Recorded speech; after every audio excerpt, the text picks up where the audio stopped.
ৰাম নাম লয়ু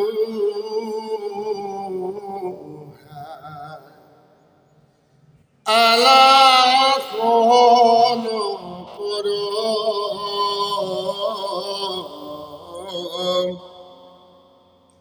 নিকট সাপিয়া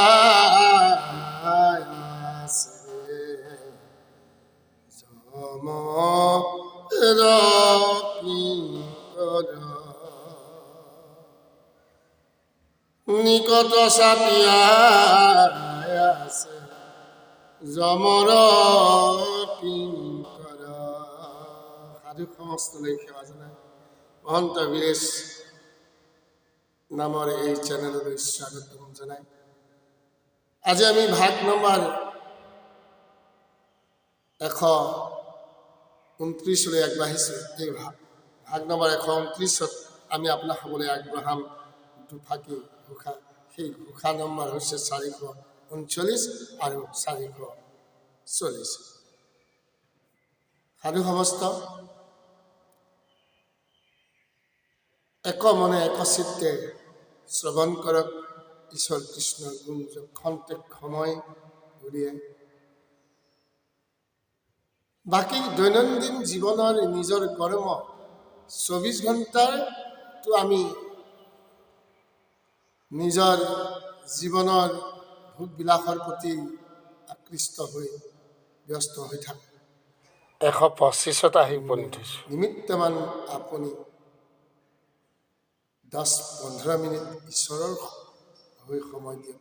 ঈশ্বৰৰ গুণ যশ শ্ৰৱণ কৰি ধন্য হওক জীৱন। কলিৰ পাপৰ পৰা যেন আপুনি ৰক্ষা পাব। কৃষ্ণ কৃষ্ণ। ৰাম নাম লয়ু আলাসন পৰ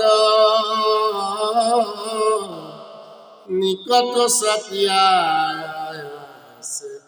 জমৰ কিঙ্কৰ।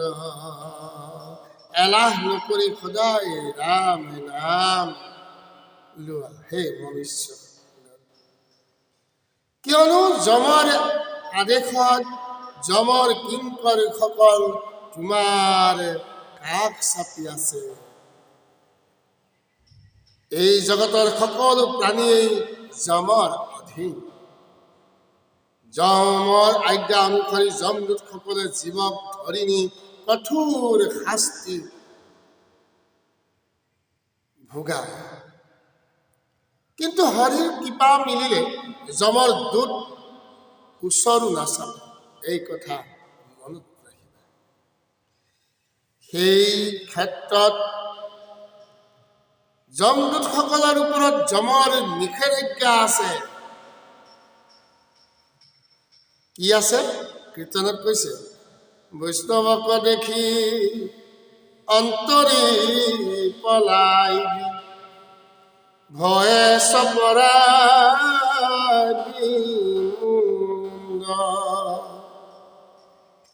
নহি মাধৱৰ গদাৰ কুলত হৈবেক হাৰ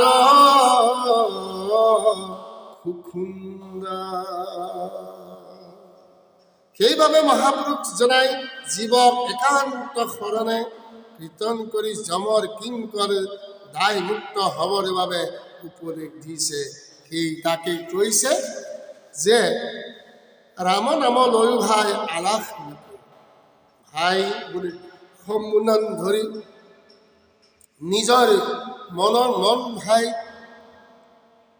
জ্ঞান দিয়াৰ উপৰিও জগত বাকী জগতৰ মনুষ্যক ভাই বুলি সম্বোধন ধৰিছে।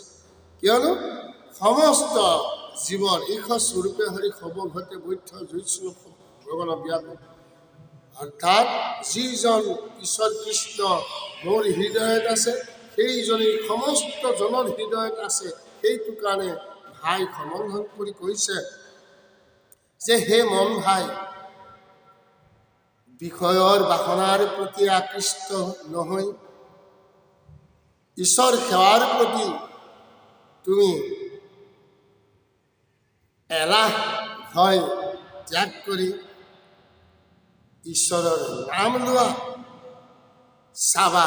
ঈশ্বৰৰ নাম নল'লে ঈশ্বৰৰ নাম শ্ৰৱণ কীৰ্তন নলওঁতাজনৰ পিছে পিছে কাল ঘূৰি ফুৰিছে।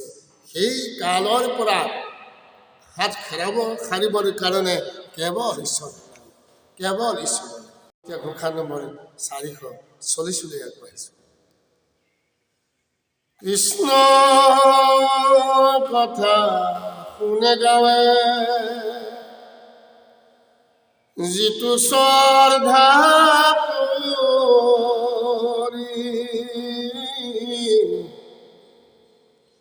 অল্পকালে হিয়াত প্ৰৱেশ হৰি ৰাম, অল্পকালে হিয়াত প্ৰৱেশ হৰি। যিজনে পৰম শ্ৰদ্ধা কৰি কৃষ্ণৰ গুণ নাম কীৰ্তন কৰে, অন্তকালৰ ভিতৰতেই কৃষ্ণ, অল্পকালৰ ভিতৰতেই সেই ব্যক্তিৰ হিয়াত হৰি প্ৰৱেশ।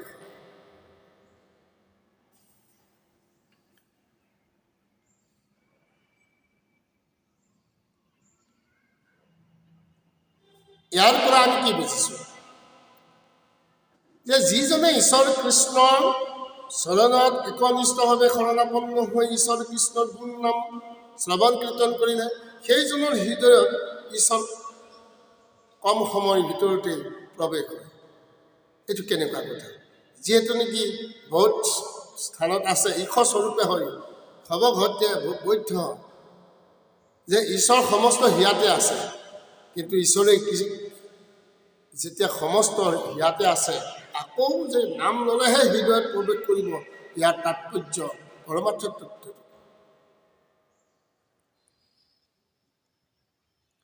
অৰ্জুনক কৃষ্ণই কৈছে যে সমস্ত ভূততে মই আছো,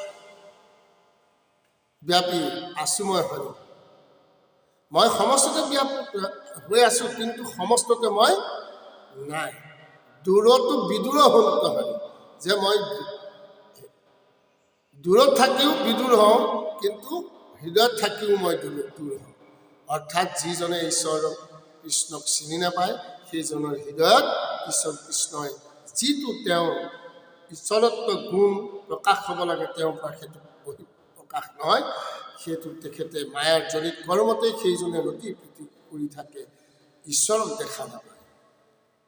কাৰণ মনৰ মাজত তেওঁ কেইখনমান পৰ্দাই সেই ঈশ্বৰক দেখা পোৱাত বাধা হৈ কৰে, এই মায়াজনিত কৰ্মসমূহৰ পৰা। যেতিয়া লোকজনে মায়াৰ পৰা আঁতৰি পিনি ঈশ্বৰ কৃষ্ণৰ নামত শৰণাপন্ন হৈ কেৱল ঈশ্বৰেই সকলোবোৰ দৃঢ় প্ৰতিজ্ঞাবদ্ধ হ'ল আৰু সৰ্বক্ষণ সাধু মহন্তৰ সহিতে ঈশ্বৰৰ গুণ জগতেই ৰতিপ্ৰীতি কৰিলে, সেইজনৰ সমস্ত পাপ বিনাশ হৈ ঈশ্বৰ হৃদয়ত দেখা পালে। যেনেকৈ কীৰ্তনত কৈছে, নামে কেইটা 7টা কাৰ্য সিদ্ধি কৰে। 7টা কাৰ্যৰ ভিতৰত প্ৰথমে দহিব পাতকচয়, মিলিব পুণ্যম অদ্ভুতয়। এইখিনি যেতিয়া কৰি কৰি কৰি উপজাব বৈষ্ণৱ জ্ঞান 7টা স্তৰ, যে শেষত গৈ ধৈৱন্ত একে কৰি যে ঈশ্বৰ কৃষ্ণৰ প্ৰতি, যে পৰমাত্মা জীৱাত্মা পৰমাত্মা দুয়ো এক যেতিয়া হৈ গ'ল, হোৱাৰ পিছত সেইটো তেওঁ আৰু একো বাকী নাথাকিলে, সেইজনৰ হৃদয়ত ঈশ্বৰ স্বতঃস্ফূৰ্ত হয়। ঈশ্বৰে তেওঁ সৎ পথৰ গতি কৰি ঈশ্বৰ তেওঁ বৈশ্য হৈ সেইজনৰ লগতে ঈশ্বৰ থাকে।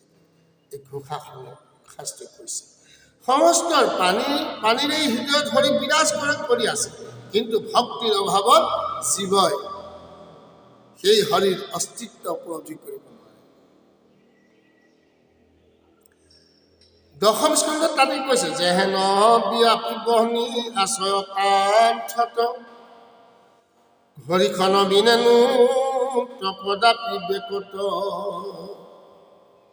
সেইমতে আশা হৰি খবাৰ হিয়াত ভকতি নভৈলেনো তাহাঁতো বেক। আকৌ কৈছে কৃষ্ণ কথা শ্ৰৱণত শুদ্ধ হৈ ব্যামন সৰ্বদাই কৰিবে কৃষ্ণৰ কীৰ্তন হৰিৰ সেৱাত কিছু নাহি কে প্ৰয়াস আপুনি হৈ প্লৱত হৰি হৃদয়ত। হৰি নিজ গুণ লাভ যশ প্ৰিয় য'তেই নামৰ প্ৰকাশ ততেই হৰিৰ প্ৰকাশ। হৰি কীৰ্তন কৰি ভক্তি আচৰণ কৰি থাকোঁতেই জীৱৰ মন শুদ্ধ হয় আৰু নিৰ্মল হিয়াত হৰিৰ প্ৰকাশ। অপবিত্ৰ হিয়াত ঈশ্বৰ প্ৰকাশ নহয়। নিৰ্মল পাত্ৰতহে ঈশ্বৰ প্ৰৱেশ হয় আৰু প্ৰকাশ হয়। যদি এজন লোকে সমস্ত মদ ভাং বিড়ি চিগাৰেট চাদা আদি সেৱন কৰি থাকে তেওঁ সেইজনৰ হৃদয়ত ঈশ্বৰ প্ৰৱেশ নহয় বা প্ৰৱেশ নঘটে, কিয়নো পাত্ৰবিলাক শুদ্ধ।